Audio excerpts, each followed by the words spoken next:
ihame ry'umunsi. Nk'uko mubizi turi mu mwaka wo gukira ku buzima bwawe, ku bugingo bwawe, ku gihugu cyawe, aho uri hose. Ihame ry'umunsi: ubuzima utarambiwe, Imana ibukurindiramo n'ibukwimuramo. Zaburi 123:3 n'4.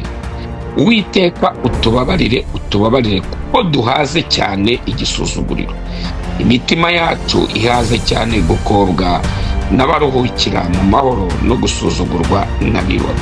Iyo urambiwe ubuzima utera intambwe ugakora ibimenyetso byo kubuvamo. Yakobo 2:14 Bibiliya iravuga ngo bizera kudafite imirimo kuba gupfuye. Niba warambiwe ubusiribateri uratera intambwe urambagiza. Niba warambiwe ubushomeri urashaka akazi, uratera intambwe ushaka akazi.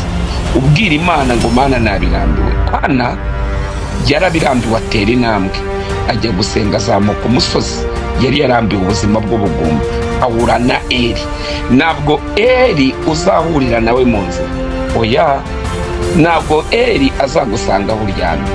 Ndashaka kukubwira iki: tera intambwe ujya aho bibera.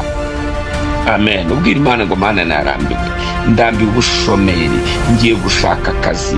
Ubyiyumvemo, uhaguruke. Utuzi turahari, wiryama, haguruka mu izina rya Yesu. Ubwira Imana ngo Mana ndabirambiwe, nawe birambirwe, ndabihaze, nawe bihaze. Ezekiyeli 3:15. Sishaka kuzongera kumva abanyamahanga bagutuka, habe no gukozwa n'isoni nabo, n'ubwoko bwawe ntuzongera kubutsitaza ukundi. Niko Umwami Uwiteka avuga.